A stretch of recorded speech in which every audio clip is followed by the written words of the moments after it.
Questions for If Alex? I'm related to you, don't ask me a question. I will answer your question later. That'll eliminate half the audience. Anything? See? Well, maybe. Okay, if you are related to me, you can ask me. You mentioned before that you had a co-writer with the Watchmen. Did you guys work together, and did you get handed his, or I guess, original script and work on that? Also, the ending. Okay. The new ending, is that yours or is that? That's David's, but me and Zach obviously take responsibility for it because we decided to keep it. David was on the David Hayter. We never worked together. I know him a little bit now. We get along good. He was on the project at I don't know how many, 4 different studios, and then wasn't on it when it came to Warner Brothers, which is why I was brought in. To me, the first thing that impressed me reading his script was the ending. And I'm coming from a fan standpoint, and for me, without ruining it for everyone, it's to set up the ending that exists in the graphic novel would require a lot of setup, so that it didn't seem like what happened at the end came out of left field. What David did, to me, the ending of the movie and the ending of the graphic novel, the result is the same. The ending's the same, basically, right? What happens, happens. Same people who live, same people who die, same thing. The mechanism is what's different. And for me, to maintain the integrity of the graphic novel, the mechanism had to fulfill 3 criteria, which is it's caused by a third party, or perceived to be caused by a third party. It's something that's powerful and something that's mysterious. And I think that David's ending and which is what we use, which ended up in the movie, fulfill that criteria to personally my satisfaction. I know some people would have a problem with it, but it satisfied me. Right. What is Alex's writing routine, and how do you balance work and play? I'm not one of those lock myself in the room and never come out kind of writers. I know some people like that. It's just not my thing. If I'm deep into writing, there's 2 different parts to writing. There's the figuring out of the story part, and then there's the actual when it's. To me, some people may start writing script without having figured out the story or figured out what they want to do. I don't do that. Most of 90% of the time, I don't do that. I want everything figured out, and then I want to go to script. When I'm in the script writing mode, I will work in 2-hour increments from when I wake up to when I go to bed. Don't use dick around. Oh, okay. So, I wake up at 10, and then I will not dick around. I will fool around on the internet, and I work. I'll start writing script for 2 hours, and I'll go have lunch with my wife, and then I'll write for 2 hours, and then I'll go work out, and then I'll write for 2 hours, and then I'll have dinner and write for 2 hours, and then watch some TV and write for 2 hours, and then I'll go to bed. In the figuring out the story process, it's less. I'll actually just be out doing a lot of stuff. You know what I mean? Because that's sort of when you get ideas. I'll read a lot. Typically, sometimes I'll read stuff that's nothing to do with what I'm writing. I find I get good ideas when my mind is distracted. Do you know what I mean? And that just works best for me. It's something that's different for everyone. I went to school with a lot of very pretentious people that would be I need to have a cigarette and have a glass of Merlot and watch the sunset so I can think of the lines for this character. And I was like, oh, shut up, dude. You know what I mean? It's just look, whatever works for you works for you. But to me, just keep working. Even if you're coming up with nothing, don't use writer's block as an excuse. You know what I mean? Even if what you write is crap, you can just erase it or throw it away. You don't. For me, I think the only big thing of advice for writing, and something that I had to learn, was that don't be afraid to make a mistake, and don't be afraid for it to suck. Okay, look, from now till whenever, I will write things that suck. You may see Watchmen and think it sucks. Do you know what I mean? That's cool. But you can't be afraid of that. You know what I mean? You just have to write and be happy with what you've written, and then and accept everything that comes with that, good or bad. How easy is it to segue from journalism into screenwriting? Correct? Yes. Yeah. That's a good question. To me, it really worked for me. And certainly, I think with the rash of people who've been caught making up their own stories, I think it would work for a lot of people. That was definitely, look, when I was doing, that would be some frustrating thing for me, when I was writing an article, and I would be like, wow, it would be so much cooler if this person said this, or, like, it would be cooler if the story went like that, and I just kind of knew that I should probably start really, consider, fiction type writing. As far as, so for me, that transition was a little more natural, I guess, because I always wanted to constantly make up my own stuff. And the other part, I think it's related. A lot of the stuff that I'm attracted to material-wise, and I think the way I try to write, I don't ever try to preach or hit the nail on the head or be too contrived. Like, I like things in which you see people's perspectives, and you, as the view, obviously no matter what, the moment you put pen to paper, it's going to be somewhat subjective. But I try to be as objective as I could be for the most part with my characters and stuff like that, and let the audience kind of make their own judgment. It's one of the reasons why I love Watchmen, the graphic novel, is that you look at these characters and what they've done, and no one's telling you what to think. You're especially coming from a comic book, you're forced to take a position on something. How different was his first draft to the final draft, and how long did it take to get there? The writing process, which would include the first draft and the rewriting, bouncing it back and forth with Zach, probably took anywhere between 1.5 years to 2 years. There are my very first draft was still set in the present day. I think it was only after the first or maybe the second draft that Zach had, he was very much wanted to bring it back into 1985. He was very, fixated on having Nixon as the president. And especially, the kicker for that was when 300 did very well, he could come back and say, let's set it in 1985, which we did. That's a big difference between my first draft and what ended up the movie. Then really after that would be little scenes, some of which he shot and had to cut to make time, that we had. I hesitate to tell you what those scenes are because I don't want to ruin it, but there's stuff there's just a couple of things that I probably missed that was in every single cut until the final cut that will probably be in his director's cut. So there were a lot of scenes like that, there was also a big action scene that I'd written with the owl ship that once they started budgeting out the movie, Zach just was like, dude, that's cool, but like, that would be like $500,000. I was like, all right, we've got to cut that, so stuff like that. What kind of temp jobs did you do, and how did you know when you're starting to become successful?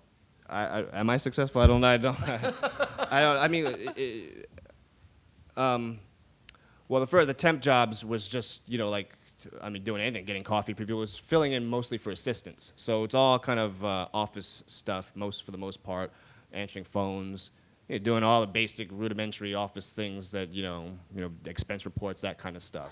So I was doing that for a long time. I don't, the success as a screenwriter, I mean, look, I don't know. It depends on how you measure success. I mean, I would more gauge my success in the people that I get to work with and the things I get to be involved with. That's more important than jobs that I've gotten paid a lot of money for or seeing Paris Hilton's ass. You know what I'm saying? Like, which happened on a movie. Yeah, which happened. Yeah. Some people that may be really successful. How was it? I mean, it was like people thought the world was before Christopher Columbus flat.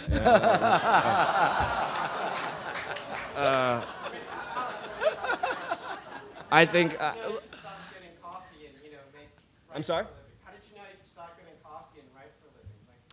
Oh no! What happened was, I stopped doing that when I got my first check, or I knew the check was in the mail. I kept, I'm Chinese. I'm very practical. I wasn't gonna quit, and without a paycheck coming in, man.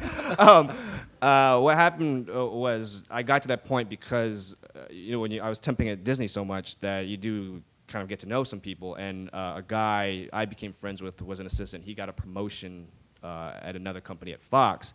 I was going to be filling in for him. I kind of knew his boss a little bit. He told his boss, hey, look, Alex is a good writer. You should read something he wrote. And so I still kind of can't believe I did this. But I knew him a little bit, and he came to me. This guy I still talk to. He works for Ivan Reitman now, but he said, "Oh, Aaron says you're a good writer. Let me read one of your scripts, and if it's good, I'll help you." So, I was never a self-promoter anyway, so I didn't go around telling people I was a writer. I wasn't like handing scripts to people, but you always would encounter someone like, "Oh, let me read you, and I'll help you," and like no one does, right? So I actually told the guy, I said, "That's cool." I said, "But I hope you're not saying that to me because you think it's gonna make me work harder for you, because I'm already gonna work hard for you, and if you say you're gonna do this and you don't, I'm gonna have less respect for you." And then he said, and he was like, he kind of looked sad. He was like, "No," and he said, "No, you know what? No," he said, "No, I'll read it." And so that was probably a year-long process, but he did, and he got me my manager. And after I had my manager, it was from a good company who got me, while I was still like temping and working in the office, I would have like meetings with producers and stuff like that. But I didn't get a job. I didn't get a job for a year until I wrote 87 Fleer. And then when I got those 2 jobs and I knew that I had contracts and the checks were coming, that's when I quit. Was there any effort to make Watchmen set in a more contemporary period? Yeah, when the writer before me, David Hayter's drafts, they were all set in today. They were and it wasn't the Cold War; it was the War on Terror. That was one of the biggest issues, the biggest issue that me and Zach would talk about in the producers. It was like, will audiences feel that sense of urgency the same way that in the 80s you felt like there could be nuclear war tomorrow? Will people today probably feel some kind of urgency that there could be a terrorist attack. That's why in the previous drafts it was set in today's time. But then there was the counter argument that are people tired of that for the same reason like movies are about the Iraq war don't do well, because people are exhausted by that, exhausted by this thing. And will this also work against us by setting it in the modern time, that we can date ourselves, and also that we're going to have an adverse reaction from the audience because they're just so inundated with all this stuff already. Then it was just kind of like, then there was a version actually where it was modern day, but it wasn't the War on Terror, it was the Cold War. Still, the idea being that the existence of Dr. Manhattan made people go in the opposite direction, that they became more isolated, that the Soviets didn't back down, they created more and more nuclear warheads because they were afraid of Dr. Manhattan. And that didn't really work. And what we settled on, which I do think it works, is that stay in 1985. The Cold War was a part of history, and it's something that people can refer to back in history and relate to, and also it really applies to what's going on in the world today. So there was the thought process was that it would be distant enough that people can be engaged in the movie, where maybe they think what they're seeing isn't real, they don't relate, but yet they would be able to sort of apply what was going on then to now. They would see it, the thematic consistencies of it. Anyways, that was the thought process of changing it back to 1985. Excluding talent, how did he become a marketable screenwriter? I did take classes in school, and I wouldn't say any of them helped me. No, but that's not an insult, because you can't. It's such a specific process. Like I said, when you have I was telling you about the pretentious people in my classes, and be like, I have to do this, but it's like, look, man, whatever works for you works for you. In screenwriting, the first thing is you have to understand the form, and accept the form, right? Screenwriting format, which I just got simply in a class. I had to read it because of class. Was a book called Screenplay by Sid Field. Then I understood form. Then I just basically used the analogy as that, like, okay, basketball players, I constantly use sports analogies. Like, the rules of basketball. You can't travel, you have to dribble, there's the basket, so you know the rules. But within the rules, you can do a lot of stuff. Do you know what I mean? And there's a lot of things that you get, and for me to get those abilities was less about what you could sort of technically learn in a class, but what was really helpful in class was the workshopping and getting feedback and learning, really, and this is really important, to take criticism. I mean, if there's 10 people in the class that say your script sucks, maybe you got to listen to some aspect of it that says there's something I'm doing wrong here, instead of saying you guys are all stupid, I don't care what you think, and start going in there and throwing a tantrum about it. It's not going to help you. You know what I mean? So the workshopping process was important. Then for me, the next big thing where I learned a lot was just reading a lot of screenplays. One of the ones that really helped me, I don't know if some of you guys will remember this. There used to be a magazine called Scenario, in which it came out, I think, 4 times a year, and then they would publish 4 screenplays, and then people would be interviewed. There was a guy named Jim Mangold. Actually, I had the pleasure of developing a movie with him that then never got made, but he wrote and directed a movie called Heavy. So before I watched the movie, I read, for some reason, I didn't know who he was. I didn't know what the movie was, but I was sitting there reading that magazine. I read Heavy, and it really struck me how his writing style, like he did stuff in his screenplay I didn't know you could do. He used onomatopoeia. I mean, he used like the way he just would describe things. It wasn't as dry as I was sort of that was typical of a lot of the screenplays that I had read. So that kind of opened my eyes. Said, oh, you can do that in a screenplay. Then there was while I was temping, I read the script, and it wasn't like a good script, but it was a script for a movie called Man in the Moon with Jim Carrey. It was the Andy Kaufman story, and the guys who wrote it was Sky Alexander and a guy with a Polish name that I can't pronounce. But they did stuff. They wrote with a level of sarcasm injected into the script that I'd never seen in a script before, and I was like, oh, you can do that, you know. And so really, to me, it's workshopping and reading other people's scripts that sort of, you know, molded me and you know, gave me the tools, or showed me the tools that I could use in writing a script. I'm sorry, but I think that's all we have time for. I really want to thank Alex for taking time out of his busy schedule to show up and honor us with his presence. So thank you very much.